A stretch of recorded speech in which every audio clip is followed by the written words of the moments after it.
जैसलमेर में निकला 6 करोड़ साल पुराना पानी बना आफत। जाने जमीन के मालिक को किस बात का डर सता रहा। मोहनगढ़ में ट्यूबवेल खुदाई के दौरान 6 करोड़ साल पुराना पानी मिला, जिससे ट्यूबवेल की मशीन और ट्रक जमीन में धंस गए। प्रशासन ने इस क्षेत्र को सीज कर दिया है। 28 दिसंबर 2024 में राजस्थान के जैसलमेर के मोहनगढ़ इलाके में एक ड्रिलिंग चल रही थी। ड्रिलिंग के दौरान अचानक कुछ फटने की आवाज आई और इसके कुछ ही पलों बाद उस बोरवेल से पानी की एक मोटी लहर निकलने लगी। यह लहर इतनी तेज थी कि सभी लोग डर गए। हालांकि यह ड्रिल होल कुछ सेंटीमीटर चौड़ा था, लेकिन पानी का बहाव इतना बढ़ गया कि वह छोटा सा होल एक बड़े कुएं का आकार ले लिया।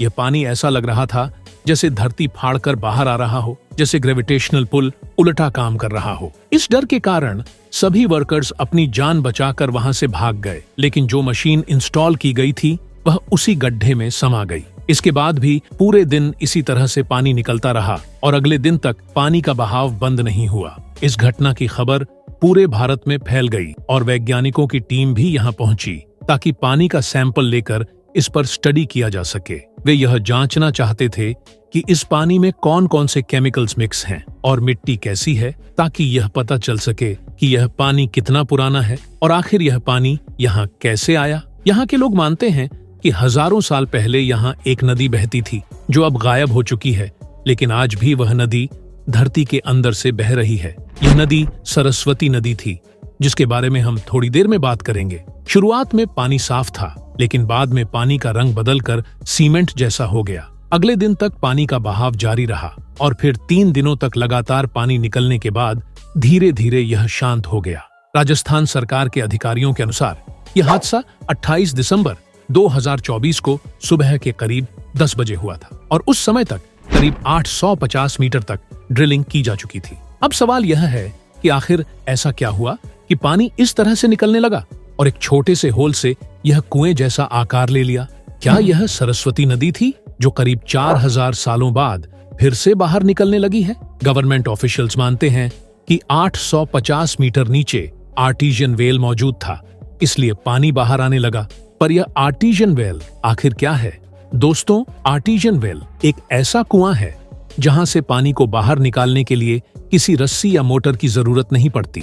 यह पानी अपने आप ही बाहर निकलकर सरफेस पर आ जाता है। लेकिन ऐसा कैसे होता है?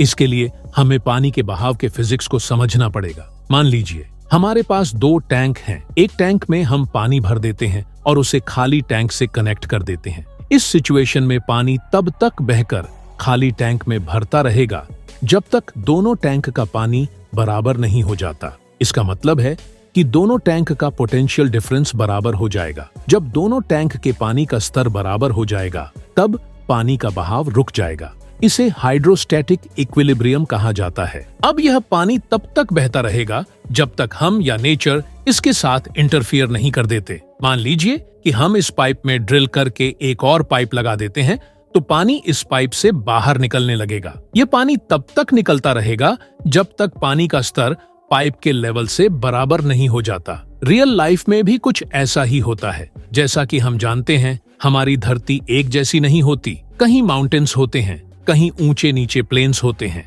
मान लीजिए कि धरती की बनावट कुछ ऐसी है कि यहाँ ग्राउंड के अंदर पानी बह रहा है। अब यदि हम यहाँ ड्रिल करते हैं तो पानी अपने आप बाहर आ जाएगा। वहीं अगर ऐसी जगह पर ड्रिल करें जहां पानी का स्तर नीचे है, तो पानी अपने आप बाहर नहीं आएगा। अब अगर इस थ्योरी को जैसलमेर पर लागू करें तो सवाल यह उठता है कि इतना बड़ा पानी का स्रोत कहां से आया? इस सवाल का जवाब हमें सरस्वती नदी से मिलता है। वेदों में इस नदी का जिक्र है और कहा जाता है कि यह नदी हिमालयास से निकलने वाली सबसे विशाल नदी थी। हजारों सालों पहले यह नदी राजस्थान से होकर बहा करती थी, लेकिन समय के साथ यह नदी धरती के अंदर बहने लगी। माना जाता है कि करीब 4000 साल पहले यह नदी एक्सटिंक्ट हो गई।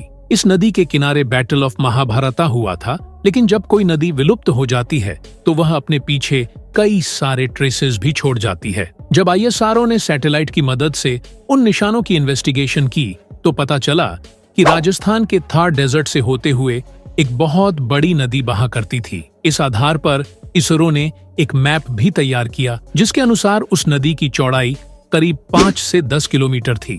इसके अलावा इंडो पाकिस्तान बॉर्डर के पास स्थित जैसलमेर में बोरवेल का पानी फ्रेश है। इस फ्रेश पानी में कार्बन 14 और ट्राइटियम H3 के आइसोटॉपिक स्टडी से यह पता चला कि यह पानी हिमालयन वाटर है जो करीब 20,000 साल पुराना हो सकता है। लेकिन जैसे जैसे इस एरिया से दूर जाते हैं पानी थोड़ा सॉल्टी होने लगता है। इसका मतलब यह है कि इस इलाके में कुछ खास है। आखिर यह हिमालयन वाटर यहाँ कैसे आया? जाहिर सी बात है यहाँ कोई न कोई ऐसी नदी बहा करती होगी जो हिमालयाज से निकल कर आती हो। वेदों में इसका जिक्र किया गया है कि यह नदी कोई और नहीं बल्कि सरस्वती रिवर है जो करीब 4,000 साल पहले सूख गई। अब सवाल यह उठता है कि इतनी बड़ी नदी जिसकी चौड़ाई 5 से 10 किमी थी आखिर कैसे सूख सकती है? इसका जवाब है टेक्टोनिक शिफ्टिंग। धरती के अंदर मौजूद अर्थ क्रस्ट में टेक्टोनिक प्लेट्स हमेशा शिफ्ट होती रहती है। इसी शिफ्टिंग की वजह से कई विशालकाय पर्वत बने और धरती के स्ट्रक्चर में बदलाव आया। इसका असर नदियों पर भी पड़ा। For example, Yamuna river east की ओर और सतलुज रिवर वेस्ट की ओर शिफ्ट होने लगी, जिसकी वजह से यमुना नदी शिफ्ट होकर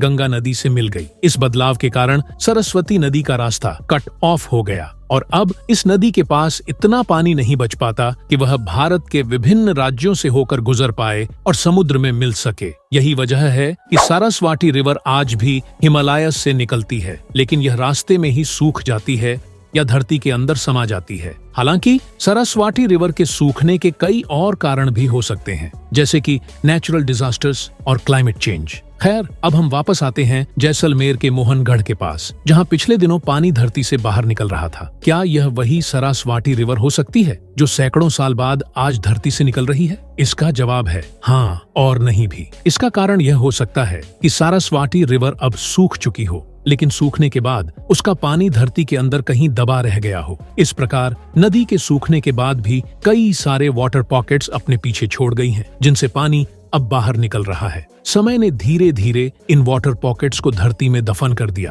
और तेज दबाव की वजह से यह वाटर पॉकेट्स पत्थरों के बीच कंप्रेस होती गईं। और आज जब हजारों साल बाद 28 दिसंबर 2024 को ड्रिलिंग की गई तो उस कंप्रेस्ड पॉकेट में पंचर हो गया। जिस तरह से टायर पंचर होने के बाद तेजी से हवा बाहर निकलने लगती है, वैसे ही यहाँ पर पानी बाहर निकलने लगा। ये पानी आखिर कितना पुराना है इसका हम अंदाजा भी नहीं लगा सकते। हो सकता है कि यह पानी हजारों साल पुराना हो या फिर लाखों साल भी पुराना हो। राजस्थान में इस तरह के वाटर पॉकेट्स होना आम बात है। बस फर्क इतना है कि ज्यादातर पॉकेट्स में पानी नहीं बल्कि गैस होती है। यह गैस अक्सर धरती को क्रैक करके बाहर निकलने की कोशिश करती है। एक बार अगर सारा गैस बाहर निकल जाए तो वहाँ की जमीन धंस सकती है। राजस्थान में कई सारे ऐसे केस देखने को मिल सकते हैं जहाँ पर जमीन धंसकर नीचे चली गई हो। बीकानेर में रातों रात 1.5 बीघा जमीन 70 फीट नीचे धंस गई। बीकानेर में ही एक और घटना हुई थी जहाँ धरती फट गई और कई फीट नीचे धंसकर चली गई। कई हादसे तो घरों में भी हुए, जैसे कि ढोलपुरा में कोलैप्स हो गया जिसमें 2 लोग मारे गए। 2023 में एक ऑटो सड़क पर चलते हुए जा रहा था, तभी सड़क धंस गई और वह ऑटो भी 20 फीट नीचे गड्ढे में समा गया। 2022 में भी ऐसा ही एक हादसा हुआ था। ऐसे ही ना जाने कितने हादसे हो चुके हैं राजस्थान में। इसलिए मैं कहता हूँ मोहनगढ़ में फर्क सिर्फ इतना था कि यहाँ गैस की जगह पानी कंप्रेस हो गया था। गैस के मॉलिक्यूल्स पतली जगह से भी आसानी से निकल सकते हैं, लेकिन पानी गैस के मुकाबले अधिक डेंस होता है। इसीलिए ज्यादातर केस में पानी अपने आप बाहर नहीं निकलती जब तक कि वहाँ ड्रिल न किया जाए। तो मोहनगढ़ में हमें कुछ ऐसा नजारा दिखाई दिया। आई होप अब आपको पूरा कॉन्सेप्ट समझ में आ गया होगा। वीडियो अच्छा लगा तो लाइक कर देना, बुरा लगा तो डिसलाइक कर देना और दोनों ही केस में इस चैनल को सब्सक्राइब कर देना, क्योंकि इस चैनल में सीखने के लिए बहुत कुछ है। तो मैं मिलता हूँ आपसे अगले वीडियो में। तब तक के लिए देखते रहिए और सीखते रहिए। जय हिंद, वंदे मातरम।